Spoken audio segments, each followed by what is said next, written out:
우리말 가르치다라는 말은 갈다라는 말에서부터 연유되었습니다. 곡식을 갈면 가루가 됩니다.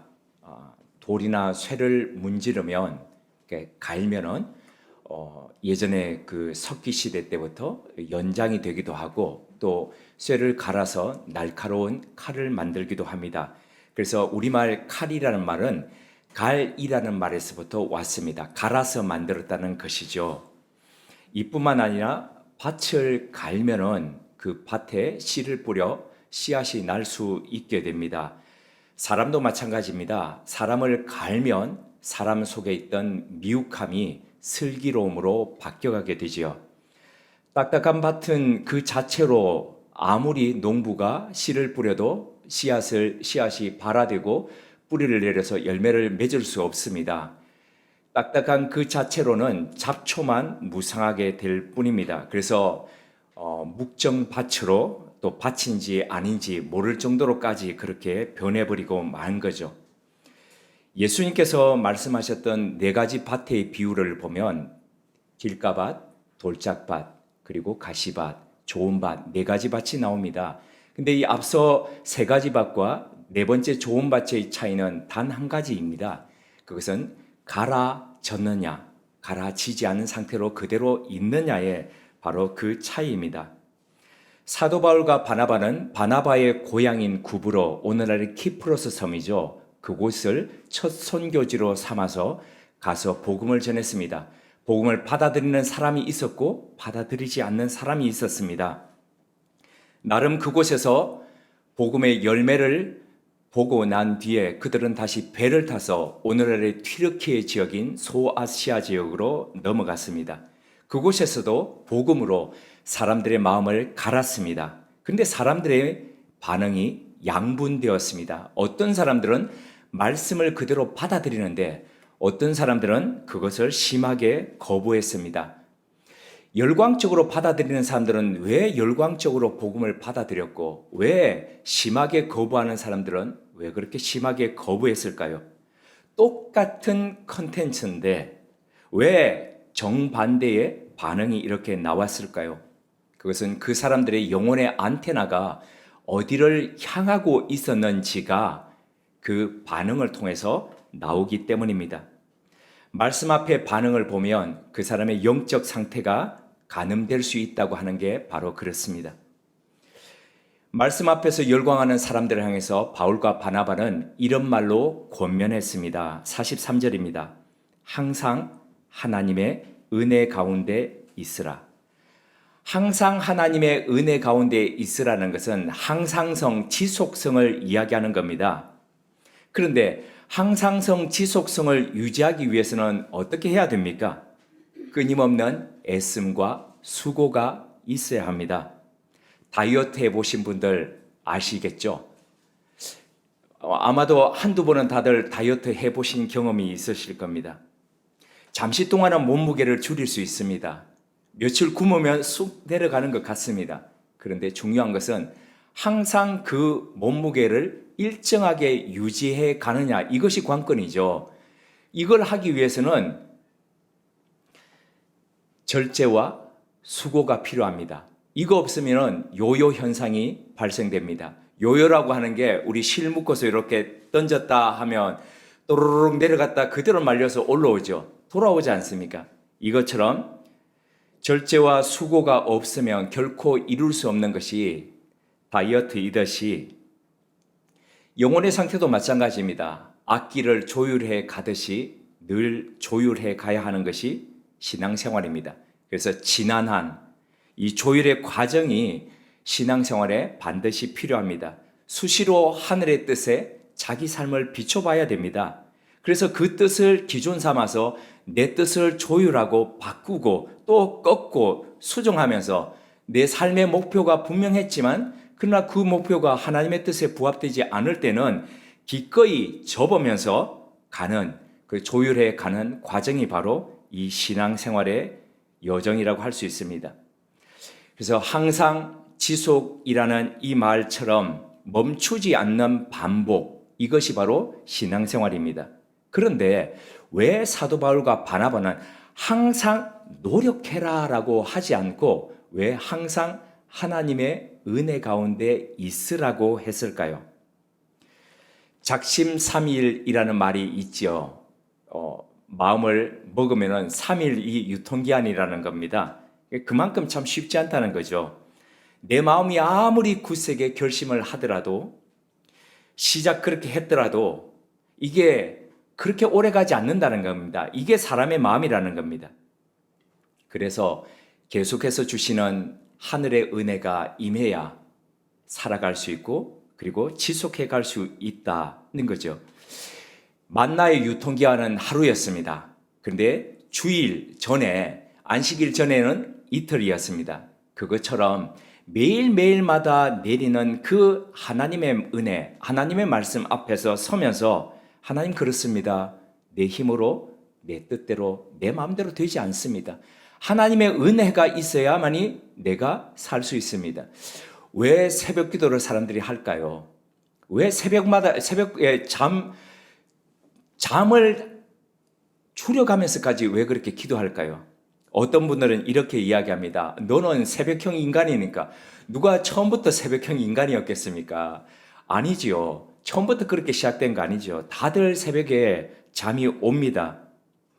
오늘 같은 경우에도 저도 새벽에 일어나서 깬 지가 한참 된데도 이게 각성이 안 됩니다. 그래서 커피를 한 잔 마시고 두 잔 마시고 막 여기저기 때리고 뭐 이러면서 가는 거죠. 그러면서 하나님 앞에 간구하는 거죠. 하나님, 내 힘으로 되지 않습니다. 내 지식으로 되지 않습니다. 내 재주로 되지 않습니다. 하나님의 은혜가 있을 때만이 비로소 그 은혜로 힘입어서 감당하고 나갈 수 있습니다. 하나님 오늘도 하나님의 작정하신 그 은혜를 부어주십시오. 간구하면서 가는 게 바로 우리 여정이죠. 잠시 동안 말씀 앞에서 우리는 열광할 수 있습니다. 찬양을 듣다가 그 은혜에 젖을 수 있습니다. 감동과 눈물이 날 수도 있습니다. 하지만 성경은 그 상태를 지속적으로 유지하는 것이 중요하다라고 이야기합니다. 그 이유를 베드로전서 5장 8절이 다음과 같이 경고합니다. 근신하라, 깨어라. 너희 대적 마귀가 우는 사자같이 두루 다니며 삼킬 자를 찾나니. 마귀가 우는 사자처럼 어르렁어르렁 거리면서 삼킬 대상을 찾고 다닌다는 겁니다. 가끔 동물의 세계를 보면 물이 지어 있는 그 초식 동물을 노리는 사자의 모습을 보여주곤 합니다. 근데 그 사자는 아무 대상이나 함부로 내달려가서 공격하지 않습니다. 삼킬 대상을 정확하게 노립니다. 무리 중에서 가장 약하거나 아니면 무리에서 따로 떨어져 있는 그 대상을 노립니다. 마귀도 마찬가지입니다. 아무나 선택하지 않습니다. 그래서 두루 다니면서 삼킬 자를 선택한다라고 합니다. 그렇게 우리는 우리 안에 계신 성령님을 의식하면서 그분과 대화하면서 세심하게 그분의 인도하심을 기다리면서 들으면서 민감하게 귀 기울이면서 나아가는 겁니다. 말씀을 왜 묵상해야 됩니까? 묵상을 우리는 뒤에 보면 우리 찬양도 있지만 메디테이션이라고 그러지 않습니까? 이 메디테이션이 라틴어에서부터 같이 메디슨과 같은 어원을 가지고 있는 거죠. 내 영혼의 약을 위해서 묵상하는 거죠. 항상 하나님의 은혜 안에 근신하기 위해서 이 근신이라는 단어를 self controlled라고 영어는 표현하고 있습니다. 스스로가 안에서부터 조절하는 것이죠. 그냥 되는 대로 내버려 두면 절대 근신되지 않는다는 겁니다.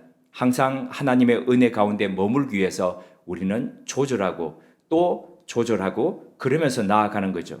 자, 그렇다면 왜 사도 바울은 그들이 갈아주는 하나님의 말씀 앞에서 열광하던 이들에게 항상 하나님의 은혜 가운데 머물라라고 있으라고 권했을까요?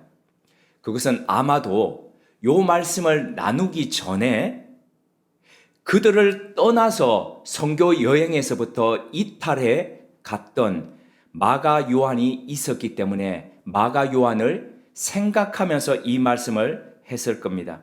사도행전 13장 13절입니다. 우리 함께 읽으시겠습니다. 13장 13절입니다.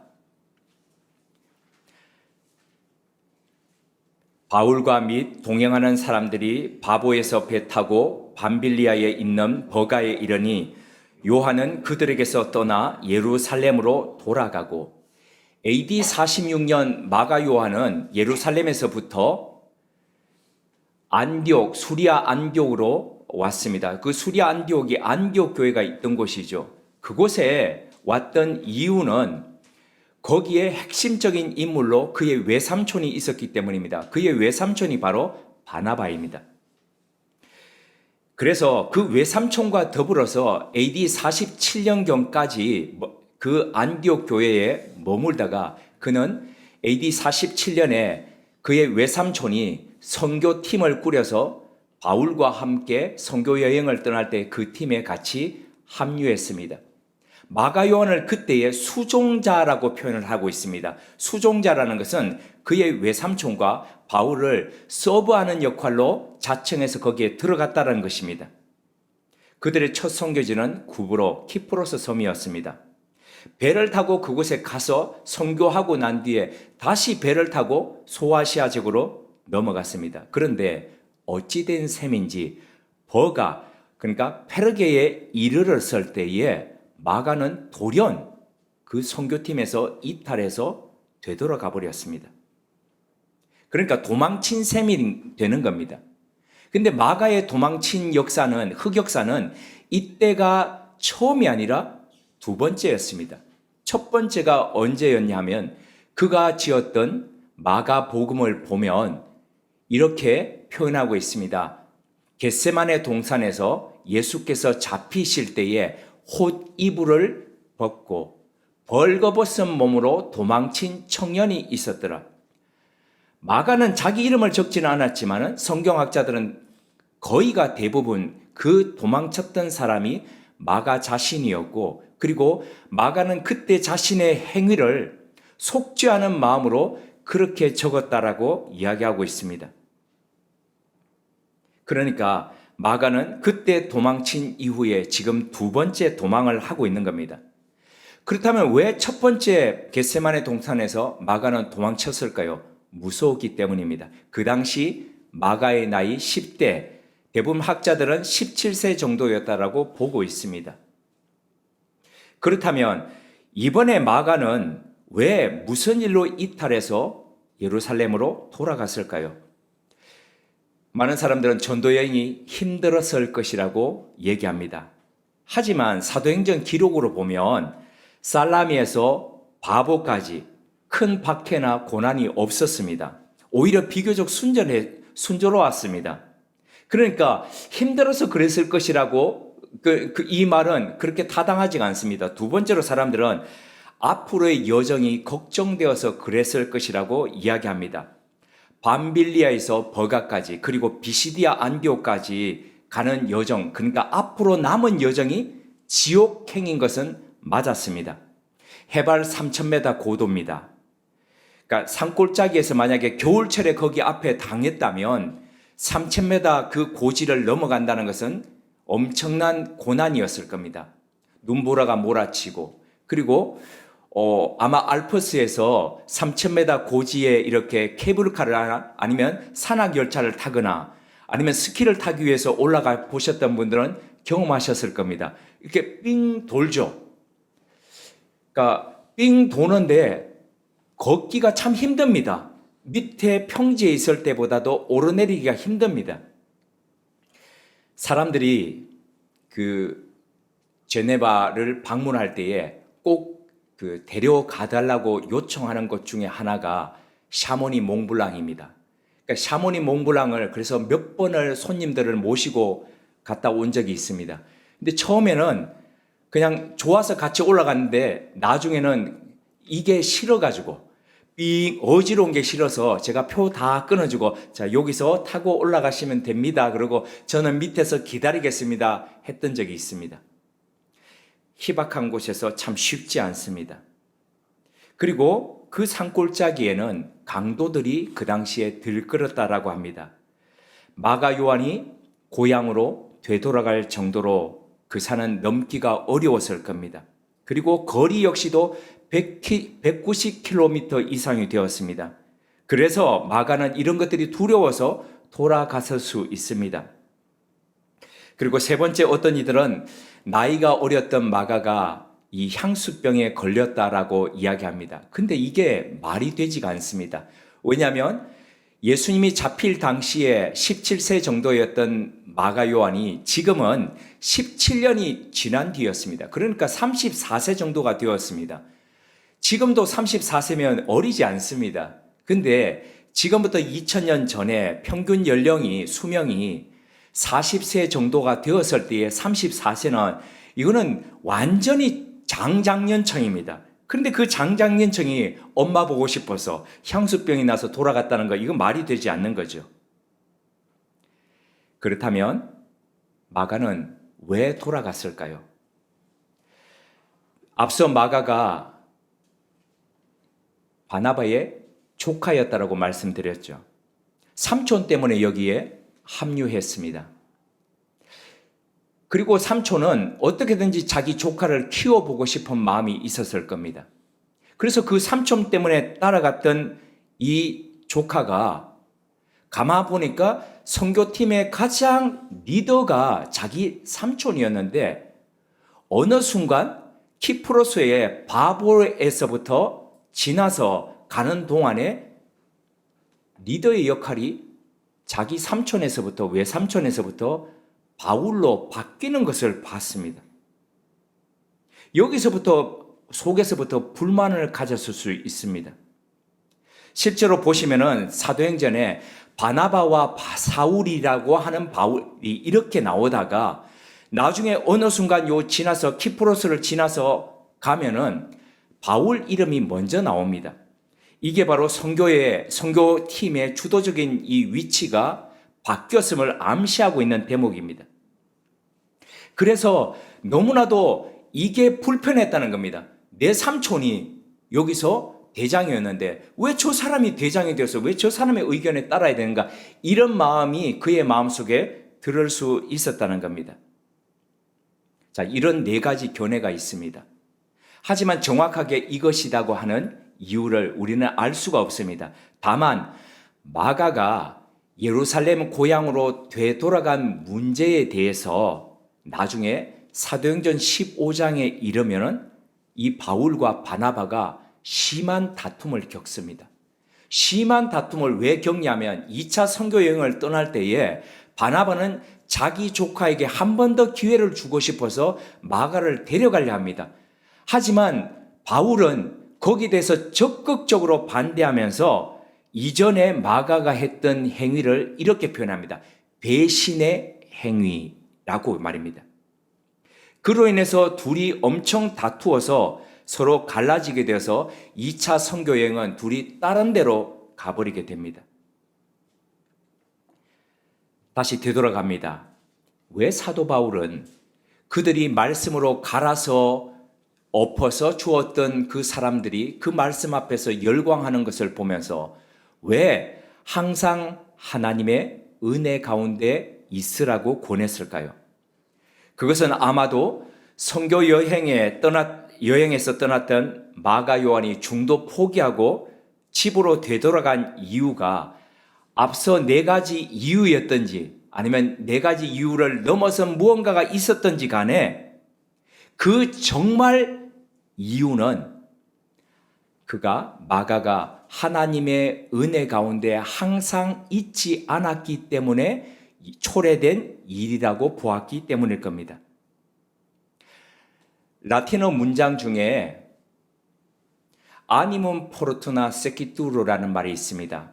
의역하면은 행운은 용기를 따른다라는 말입니다. 그러나 직역하자면 이 아니문이라는 말은 마음이라는 뜻입니다. 용기보다는. 그런데 이 마음은 어떤 마음이냐면 단단히 메어진 마음, 굳은 마음, 굳센 마음이라는 뜻입니다. 그러니까 행운이 어떤 사람을 따르냐 하면은 날마다 마음을 맨 사람, 굳게 맨 사람, 그게 바로 마음을 굳게 맨 마음이 뭡니까? 그게 바로 용기라고 그렇게 표현한 거죠. 운동화를 신다 보면 가끔씩 운동화 끈이 풀립니다.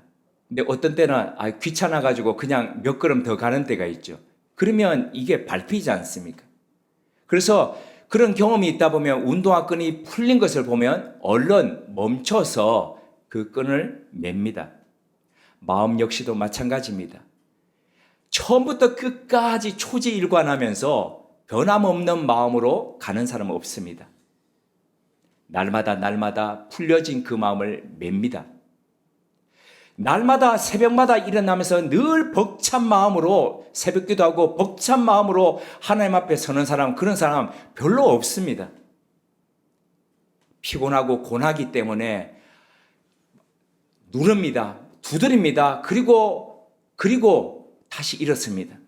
신학교 때에 기숙사에 있다 보면 경건 훈련을 그러니까 한 학기는 필수로 해야 됩니다. 신학교 그 기숙사에 4명이 있는데 한 방에 자는데 새벽기도 이제 이게 그 소리가 나면은 다들 일어나서 챗벌실로 갑니다. 그런데 챗벌실로 가는 모습들이 다 가관입니다.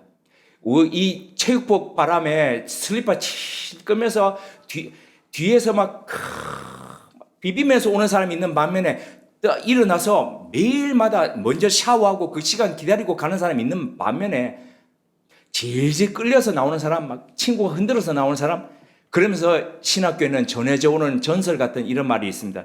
이 새벽기도 누가 만들었어? 누가 만들긴 누가 만들었습니까? 주님이 만드셨죠.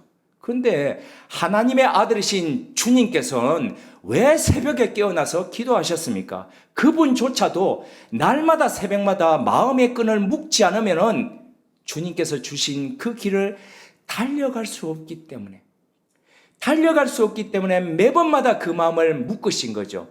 사람의 아들로 이 땅 가운데 오셔서 사람으로 사셨던 그 누구보다도 잘하시기 때문에 사람은 날마다 그 마음을 묶어야 된다는 거죠. 그래서 아니문 포르투나 세키투르, 행운이 아무나 그냥 아무나 생각 없이 있고 그냥 노력하지 않고 있는 사람을 따라가는 것이 아니라 날마다 마음의 끈을 묶으며 따라가는 그 사람에게 붙듯이 하나님의 은혜 역시도 그런 사람 가운데 붙는다는 거죠. 그래서 주님께서는 날마다 갈급하게 찾느니, 날마다 사슴이 그 시냇물을 갈급하듯이 그렇게 주님을 갈급하는 사람, 그런 사람에게 하나님의 은혜가 주어진다는 거죠. 마태복음 7장 7절에서 8절을 통해서 주님께서 이렇게 권면하셨습니다.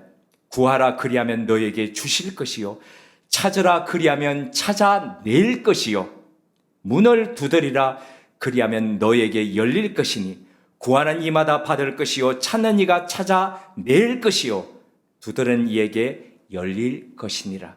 함께 기도드리겠습니다. 하나님, 오늘도 말씀으로 우리 마음을 갈아주시니 감사드립니다. 딱딱한 표토가 갈라지고 뒤엎어져 생명의 숨결이 스며들어 열매 맺는 밭이 되길 소망합니다. 오늘도 말씀 앞에서 풀린 우리 마음의 끈을 다시 조여맵니다. 늘 자주 갈급하게 주님의 은혜를 사모합니다. 구하고 찾고 두드립니다. 이런 우리 마음이 항상 주님의 은혜 안에 머물게 하옵소서. 그리하여 우는 사자처럼 삼킬자를 찾는 그 영혼의 적을 대적할 뿐 아니라 넉넉히 승리하는 주님의 사람들 되게 하옵소서. 예수님의 이름으로 기도드립니다. 아멘.